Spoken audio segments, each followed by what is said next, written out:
এবং আমাদের মাননীয় প্রধান উপদেষ্টা এখন নিউ ইয়র্কে আছেন, আপনি দেখতেছেন যে যার সাথে দেখা করছেন তাকেই বলছেন যে আমি ফেব্রুয়ারিতে নির্বাচন হবে, আমি গণতান্ত্রিক ক্ষমতা হস্তান্তর করতে চাই এবং একটা সুন্দর নির্বাচন, ঐতিহাসিক নির্বাচন দিতে চাই।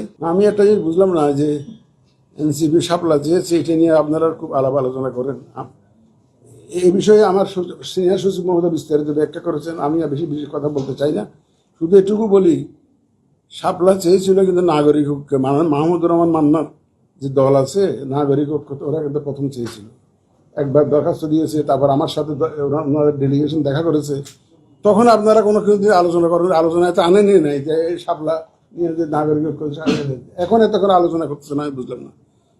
নাগরিক ঐক্যের দরখাস্ত তো আমরা ওদেরকে তো আমরা দেইনি, নাগরিক প্রথম তো তারাই চেয়েছে, তো দেইনি। কিন্তু এখন দেখি যে আপনারা খুব আলোচনায় আনছেন। আমাদের সিনিয়র সেক্রেটারি অলরেডি এই ব্যাপারে অনেক ব্রিফ করেছেন, আমি এই ব্যাপারে আর কোনো বক্তব্য এখন দিতে চাই না, কারণ ওনারা তো দেশদ্রোহী না, আমরা দেশপ্রেমিক তো, কারণ দেশপ্রেমিক তো ওনাদেরকে আমাকে এগুলোকে আমি হুমকি মনে করি না।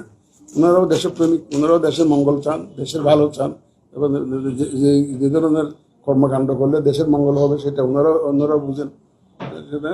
আমি ওইটাকে কোনো দেশের জন্য হুমকি মনে করি না, আমাদের জন্য কোনো হুমকি মনে করি। এবং আমাদের মাননীয় প্রধান উপদেষ্টা এখন নিউ ইয়র্কে আছেন, আপনি দেখতেছেন যে যার সাথে দেখা করছেন তাকেই বলছেন যে আমি ফেব্রুয়ারিতে নির্বাচন হবে, আমি গণতান্ত্রিক ক্ষমতা হস্তান্তর করতে চাই এবং একটা সুন্দর নির্বাচন, ঐতিহাসিক নির্বাচন দিতে চাই। ভোট তো আমাদের আরপিইউতে যা আছে সেই পদ্ধতিতে, পিআরটা তো আরপিইউতে তো নাই।